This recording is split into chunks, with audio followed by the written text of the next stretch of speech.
Jesús estaba a punto de ser entregado a los romanos para ser crucificado. Los discípulos lo abandonarían y huirían. Esto se los hace saber a sus discípulos anticipadamente, cuando les dice, en unos momentos me dejarán solo, pero no estoy solo, pues el Padre siempre ha estado conmigo. En este mismo momento, el Padre está conmigo. Hasta hoy los hijos de Dios podemos decir, el Padre está conmigo. ¡Qué bendición! Disfrutemos estos pasajes del Nuevo Testamento. Vamos directamente a Juan 16:16. Todavía un poco y no me veréis. Y de nuevo, un poco y me veréis, porque yo voy al Padre. Este versículo, que parece trabalenguas, realmente está dando información muy importante. Todavía un poco y no me veréis. Hace mención a la muerte de Jesús, que sucederá al siguiente día. Al morir, lo enterrarán y sus discípulos dejarán de verlo físicamente. Y de nuevo, un poco y me veréis. Se refiere a que resucitará. Jesús sabe que cuando haya resucitado, se va a presentar a ellos y lo verán con su cuerpo resucitado. Aquí Jesús está enseñando sobre la fe y la esperanza.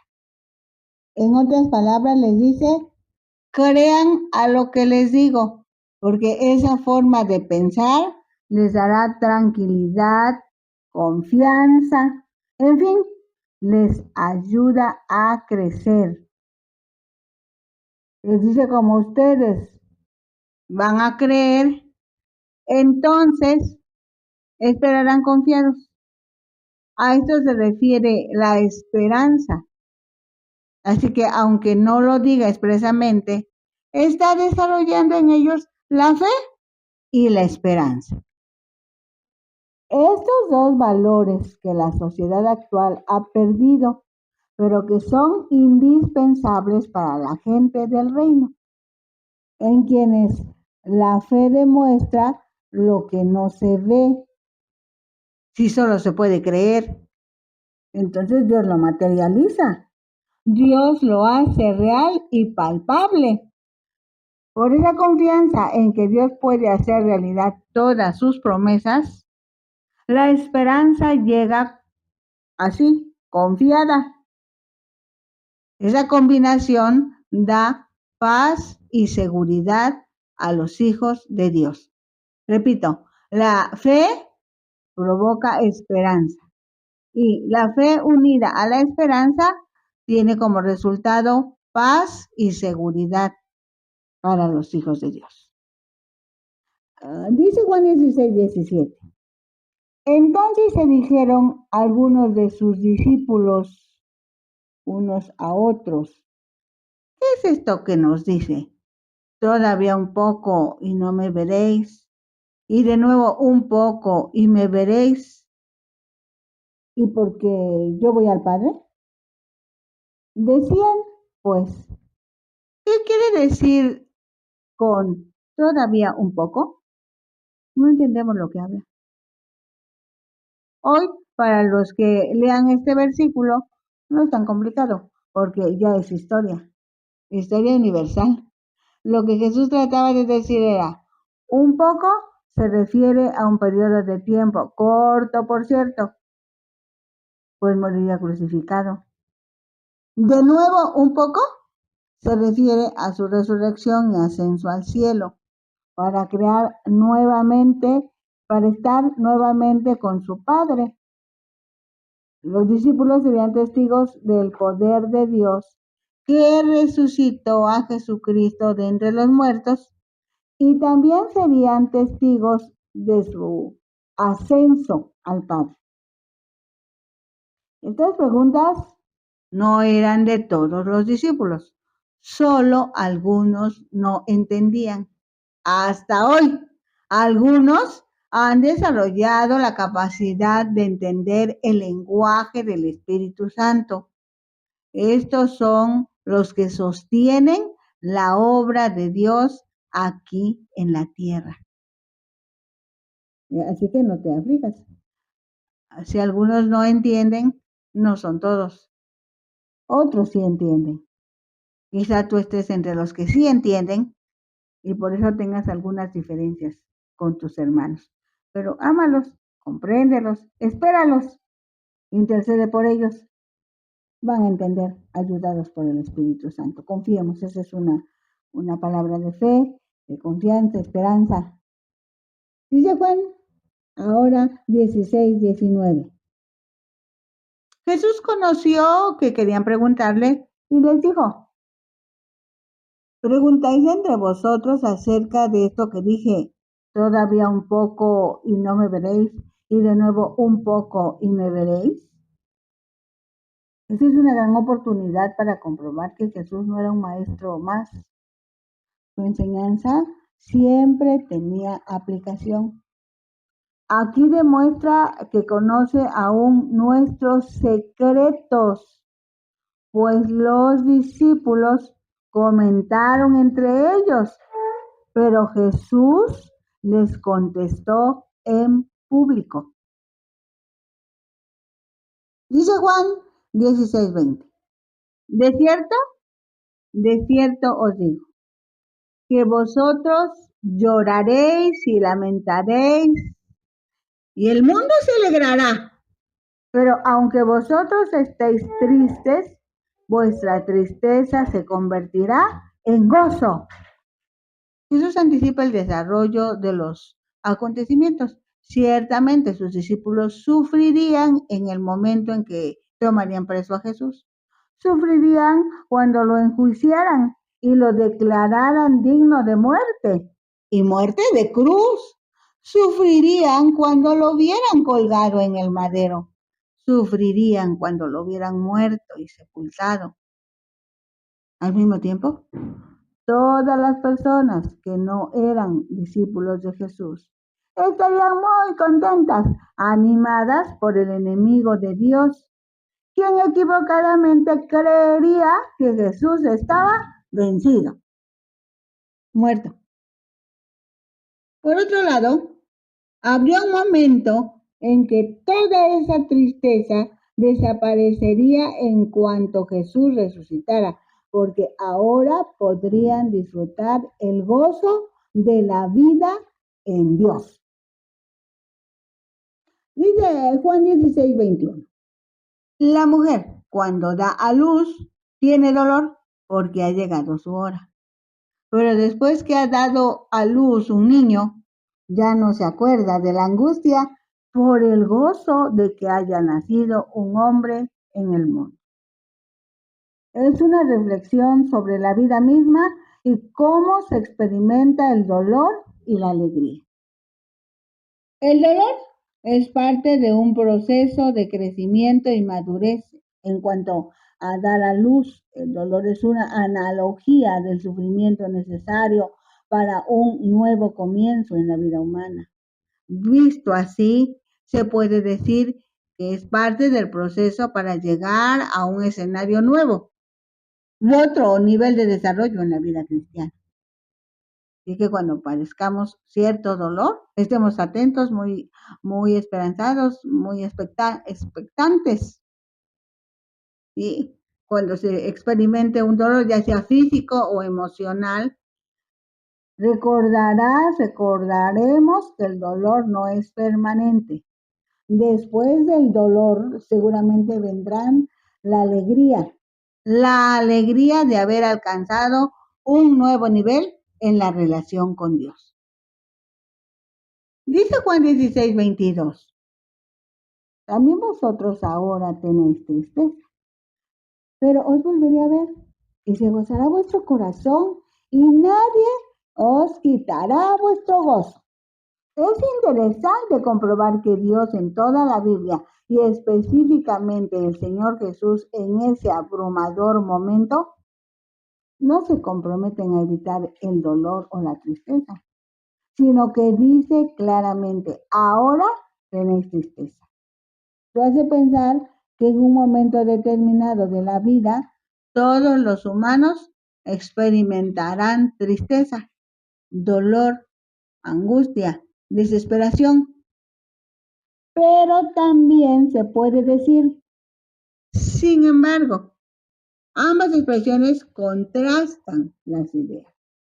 En este caso específico, tienen tristeza sus discípulos. Sin embargo, esa tristeza solo será por un tiempo muy corto, pues pronto pasará. Algo sucederá que en lugar de tristeza experimentarán gozo, un gozo tan especial que nadie lo podrá quitar. Es interesante. La tristeza es profunda, pero solo dura un corto periodo de tiempo. No así el gozo, que durará para siempre. Hasta hoy, esa experiencia es muy parecida. Ciertamente hay momentos de dolor, angustia, tristeza, desesperación, pero el gozo de Dios es la fortaleza del ciudadano, del reino de los cielos. No lo olvides. En medio del dolor hay gozo. En medio de la tristeza hay gozo. En medio de la desesperación hay gozo. Porque el gozo es de Dios. Está en el corazón y nadie lo puede quitar. Pronto lo vas a experimentar si no lo has vivido. Esto es real. Dice Juan 16:23. En aquel día no me preguntaréis nada. De cierto os digo, que todo cuanto pidiereis al Padre en mi nombre, os lo dará. En ese momento crucial, Jesús está animando a sus discípulos, motivándolos para que cuando el otro consolador esté entre ellos, confíen que también les guiará y recordará todas las enseñanzas que Jesús les dio. Pues aunque no estará Jesús físicamente con ellos, podrán orar y recibir lo que pidieren siempre que lo hagan en el nombre de Jesús. Dice Juan 16:24. Hasta ahora nada habéis pedido en mi nombre. Pedid y recibiréis, para que vuestro gozo sea cumplido. Cuando dice hasta ahora nada habéis pedido en mi nombre, es porque estaba con ellos. Así que le pedían a él directamente porque tenía forma humana, era su maestro de tiempo completo. Cualquier solicitud se hacía de inmediato y a viva voz. Pero Jesús sabía bien que estaba a punto de ser separado de ellos, de ahí que sea válida la expresión hasta ahora. Después de la muerte, resurrección y ascensión de Jesús, ya no lo verían físicamente hablando, y por eso es tan importante la llegada del Espíritu Santo y el que los discípulos aprendieran a depender del Espíritu Santo, pues es el Espíritu Santo quien ayuda a pedirle al Padre en el nombre de Jesús. Pedir en el nombre de Jesús es pedir en su autoridad y en línea con su carácter y voluntad. No significa solamente decir en el nombre de Jesús como una fórmula al final de una oración. Es pedir humildemente y sometido a la voluntad de Dios en el nombre de quien es el mediador entre Dios y los hombres, Jesucristo. Ahora bien, no es pedir por pedir, no es pedir lo que se desea, sino lo que se necesita, lo que Dios sabe que se necesita para cumplir el propósito de Dios en la vida de cada hijo suyo. Así que estamos en la esfera del Espíritu Santo, estamos en la esfera de Dios, estamos en la vida de Dios. Al entender que la oración es una manera de conectarse con Dios y de pedirle ayuda en las necesidades, es entonces cuando se puede experimentar el gozo y la paz que solo Dios puede dar. El gozo no es por lo que se recibe, sino por la relación que se tiene con Jesús. De ahí que el gozo no depende de las circunstancias externas, sino de la relación con Dios. Por eso decimos, podría haber dolor, pero el gozo no se va, porque la relación con Dios es permanente. Así que se puede tener gozo completo, incluso en medio de situaciones o circunstancias en que parece que estén conectados con Él. Dice Juan 16:25. Esas cosas os he hablado en alegorías. La hora viene cuando ya no os hablaré por alegorías, sino que claramente os anunciaré cerca del Padre. Al hablar en alegorías o parábolas, se utilizan historias o imágenes que tienen un significado más profundo que su interpretación literal. Por ejemplo, en la parábola del sembrador, Jesús ilustra la forma en que las personas reciben y responden al Evangelio. Cuando dice, la hora viene, se refiere al momento posterior a la resurrección y ascensión de Jesús, o sea, la llegada del Espíritu Santo, pues el Espíritu Santo es quien guía a los discípulos hacia la verdad y les recuerda las enseñanzas de Jesús, enseñanzas que fueron escritas y que hasta hoy se pueden leer en la Biblia. Dice Juan 16:26. En aquel día pediréis en mi nombre, y no os digo que yo rogaré al Padre por vosotros. Dice Juan 16:27, pues el Padre mismo os ama, porque vosotros me habéis amado y habéis creído que yo salí de Dios. Jesús estaba explicando de que ya no estaría con ellos y de la venida del Espíritu Santo. No obstante, asegura que siempre estaría pendiente de ellos, además de darles la seguridad que el Padre, el Hijo y el Espíritu Santo están íntimamente relacionados. Se dice, son uno solo. En ese preciso momento les dice algo interesante. Pediréis en mi nombre. Eso quiere decir, al hablar con Dios, pedir que se cumpla la voluntad de Dios. También que la petición se hace en base a la autoridad de Jesús. O sea, de esa manera se reconoce la autoridad y el poder de Jesús para responder a las peticiones de sus discípulos. Jesús anima a sus discípulos para que tengan la confianza de acercarse a Jesús y hacer sus peticiones en oración, descansando en la autoridad y la voluntad de Dios. Desde luego que ese acercamiento es confiada y humildemente. Entonces, al orar se le habla a Dios Padre en el nombre de Dios Hijo. No se necesita ningún intermediario, pues Dios siempre está dispuesto a escuchar y a responder la oración de sus hijos directamente. El Padre ama a los discípulos porque han creído en Jesús, aprendiendo a tener tanta confianza y hasta cierto punto amistad con Dios, lo que desarrolla la cercanía que los creyentes pueden tener con Dios en el nombre de Jesús. Así que es la relación con el Hijo, la que otorga acceso a la gracia del Padre. La invitación ahora es que se aproveche el privilegio de la oración para mantener una relación íntima con Dios a través de Jesucristo. Dice Juan 16:28. Salí del Padre y he venido al mundo. Otra vez dejo el mundo y voy al Padre. El pensamiento clave es que resalta el origen divino de Jesús y su promesa de regresar al cielo. Así puede resumirse el plan eterno de Dios, donde Jesús viene al mundo para morir por la humanidad y luego regresa al Padre después de su resurrección, con la victoria en la mano.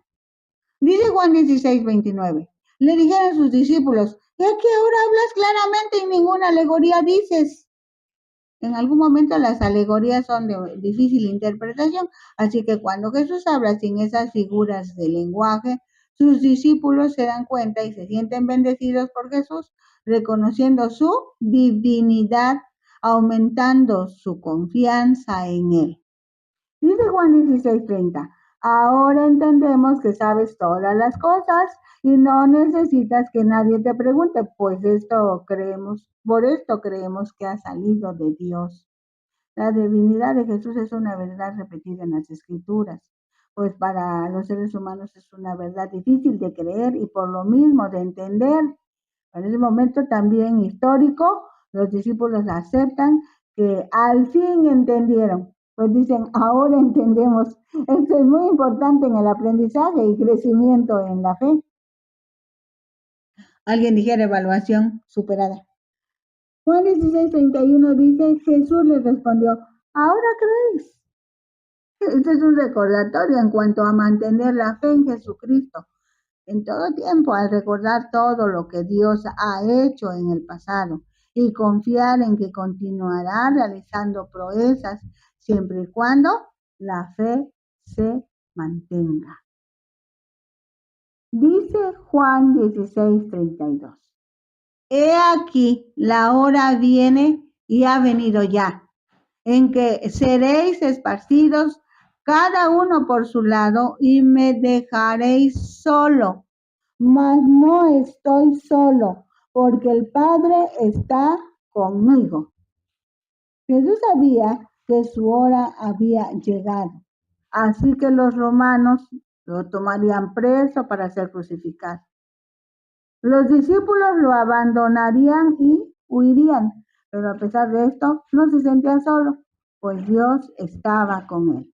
Su Padre nunca lo había dejado.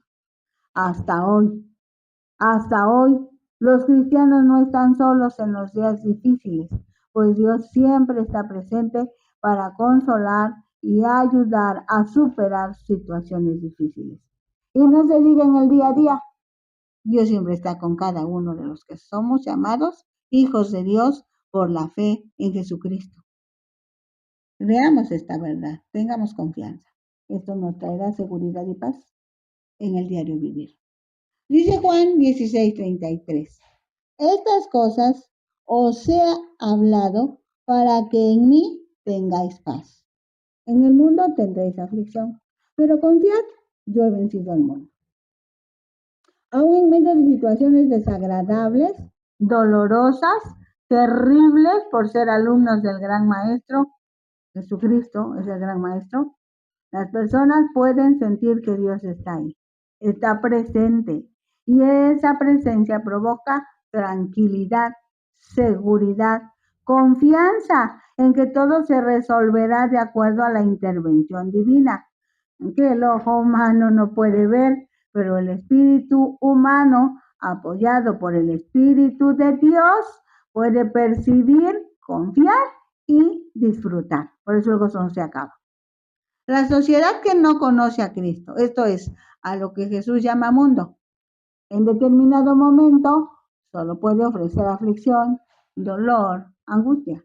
Contrario a esto, Jesús ofrece una afirmación de triunfo sobre las fuerzas del mal. Aún no lo arrestaban. Sabía que sufriría hasta la muerte de cruz. Sin embargo, Jesús sabía que la victoria le pertenecía. Por eso dijo con seguridad, confíen, yo he vencido al mundo. Hasta hoy esa es la verdad que prevalece, pues efectivamente experimentó la aflicción, la angustia, el dolor, en fin, la muerte física. No obstante, desde el principio sabía que eso sería momentáneo, ya que finalmente es el gran vencedor, dador de la vida, la salud, el poder. Su seguridad es que su Padre y Él siempre han estado, siempre estarán juntos. Y la promesa es que también están con nosotros, los que somos hijos de Dios por la fe en Jesucristo. Esta verdad se queda con nosotros. Por eso dijimos hoy, Dios siempre está conmigo. Eso lo dijo Jesús, pero también lo decimos los que somos hijos de Dios por la fe. Y si tú no lo has experimentado, pues solamente dile que sí a Jesús, que sí quieres ser su hijo por la fe. Y eso es todo, creer al que cree, todo le es posible. Búsquennos en Ventana Virtual Cristiana Radio de Yucatán. Con otras radiodifusoras estamos expandiendo el reino en el nombre de Jesús. Las redes también, como Disfrutando la Palabra. Bendiciones.